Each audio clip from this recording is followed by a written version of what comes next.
ciyaartani walaalnimo amaba saaxiibtinimo loogu magac daray ayaa waxa ahayd mid dhex martay dhalinyarada cuslaatay kubadda cagta ee xaafadda Liinka iyo dhalinyarada daada yar leh hadda horseedka u ah isku haynta dhalinyarada iyo jaarnimada walaaltinimada taasoo ay soo qaban qaabiyeen qurbajoodta dhalinyarada xaafadda Liinka iyo qulquljoodta waxaana ciyaartani saaxiibtinimo oo shalay geligii dambe ka dhacday garoonka Waaberi Stadium halkaasi ka hadlay Adnaan Jaamac Cali Cabdifataax Cilmi جمال جامع علي أحمد ديرية عيلتري قربجور خضر عثمان جامع ليشو أي دمانتو بكهل لأهمية الكرة عيارات كاني halkan oo qurbajoogtii gobolka Awdal iyo Liinka Blaze-kuba ay isku xilqaameen ay iska kaashadeen si ay u dhiirigelin lahaayeen ciyaartooyadii hore ee gobolka maanta waxay noqonaysaa bilow ama kow insha Allah bil ilmi kariim tusaalan ha u noqoto dadkii hore ciyaariyaanadii ee gobolka Awdal ahaa waxaan maanta madashan iskugu dhimanay aadka u quruxda badan leh inaanu ku weyneyno ciyaartooygii weynaa ee ka soo jeeda xaafadda Liinka insha Allah inta aan ku soo koobi lahaa qurbajoogtana waxaan oran lahaa inay markasta garab taagnaadaan xaafadda oo ay soo hiiliyo hooba la garab taagnaadaan wassalaamu calaykum waraxmatullaahi wabarakaatuh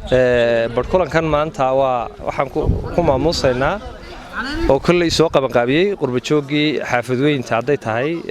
Liinka shacabka Sheekh Cismaan kulli dhalinyaro badan oo waayaha adduunka soo wada maray markaas waxaan ku maamuusaynay oo kaliya ciyaartooyadii hore ugu horeeyo Mawlid iyo annaga yaan ka mid noo iyo dhalinyaradii soo kacday kulli isleenahay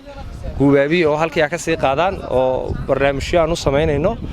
marka hawshaan bay daaranayd insha Allah hawlo kale badanna waan qaban doonaa insha Allah oo isugu jiraan oo kulli kaadiri badan ku jiraan intooda badan sheegi karin marka ma sha Allah ciyaartuna saasay noogu bilaamaysaa hawlo run ahaantii ciyaartan aan maanta iskugu imanay ciyaartooyadii hore ee xaafad weynta Liinka iyo ciyaartooyadii dambe waa mid guud ahaan ay ka timid fikirkan dhalinyarada qurbajooga ah ee xaafadii Liinka ee qadiimka ahayd Boorama iyo dhalinyarada yaryar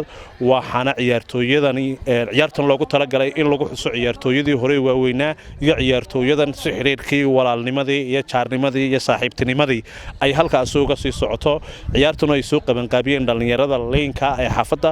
oo ay qurbajooguna qayb ka tahay aad iyo aad baan ugu mahadnaqayaa wada qurbajoogta magacii qurbajoogtana aniga ku hadlay waxaan leeyahay ma sha Allah niyo qurbajoogta oo aniguna kamid ahay waxaan leeyahay niyo la sii wado hawsha aad qaadateen dhiirigelin bay noo tahay waad arkaysaan maanta inaan isgarab taagnaano kuweena dalka jooga iyo kuweena dibadda joogaba inaan mid noqono ilaahayna waxaan ka baryaa nin walba meeshu ka soo saaray ilaahay wax khayr qaba inuu ilaahay ugu bedelo dhammaan aad iyo aad baan lii salaamayaa wax dal iyo dibadba jooga waliba kuwa dibadda joogan leh hawl aan u baahnayn baad qabateen oon ka aamusnayn oo nin walba ay ka dhex guuxaysay laakiin yaan loo dhaqaaqun baa lahaa